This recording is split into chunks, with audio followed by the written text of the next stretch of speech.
Good morning, my fellow yogic travelers. Lord Shiva greets you. So keep up your yoga practice in the dance of life. I like to talk about the law of attraction to remind everybody that anything you choose to focus on, you choose to feed. Any thought you have activates that particular vibration. And then the law of attraction orchestrates everything from there.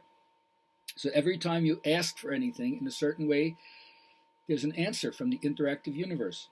Always, every time, no exception.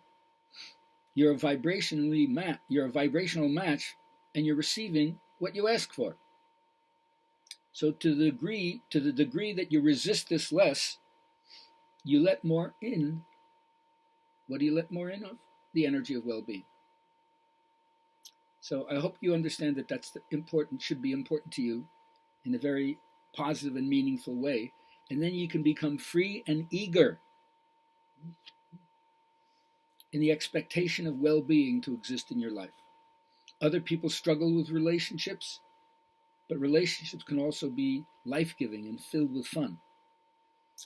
So instead of being tentative and uncertain about what you're doing, move forward with a sense of exhilaration and sure-footedness.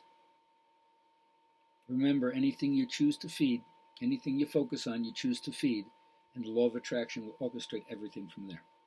Now, I am an old Aquarian Conspiracy, cosmic homesickness person. I grew up in a time when the movement had no name.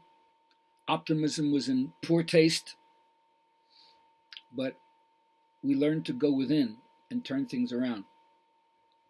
Other people may have fear for the future without a context, but I know that we're moving toward that ultimate omega point. Those of us who are on the path know that we are the yeast that is supposed to leaven the whole society. But you have to remember that transformations of consciousness are not supposed to be studied. It's not a spectator sport. Like the Sufis say, don't make friends with an elephant trainer unless you have room for an elephant. So we're here to build networks of relationship. It's a network of love, ultimately. And we have to vitally tie ourselves together with all the different interweavings and intercomplexities that life in the 21st century affords us. And of course, we always say the basis of this is learning how to witness. Sit in silence and watch how your mind works. You can call it meditation if you want to, but if you do this, you will find that within yourself is a wider dimension, a freer dimension. It's better informed than your little local self. It'll make you brave instead of afraid, right? Positive instead of defensive, friendly instead of hostile. And if you don't do this, you'll find that a lot of your changing in life will be filled with turbulence instead of creativity. So if there's something that's in us that's wiser, saner, better informed than our ordinary consciousness, with such an ally, why would we go it alone?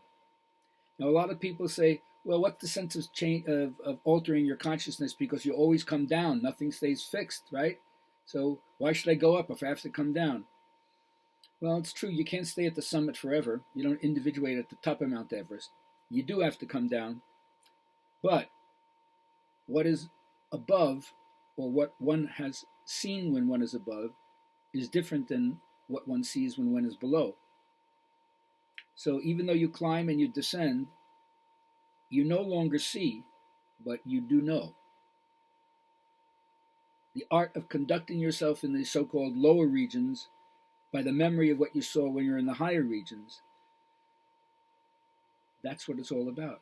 Even though sometimes you can no longer see, but you still remember and you know. And so, although it's true that that which would give off light must endure burning, and we're all going to face a certain kind of suffering, but hopefully it will serve to purify ourselves as we experience the simultaneous everywhere at once matrix that is life. And so, unite with other people, keep the faith. None of us are as smart as all of us, so recognize your own potential and the gifted potential of other people. And I hope that you learn that to be solely concerned with economic values as your main search engine does a disservice to the deeper part of our own humanity. So there are many ways to do this, but there's only one way that's your way, and that's different than everyone else's. I hope you have the strength and the guts to follow your own heart.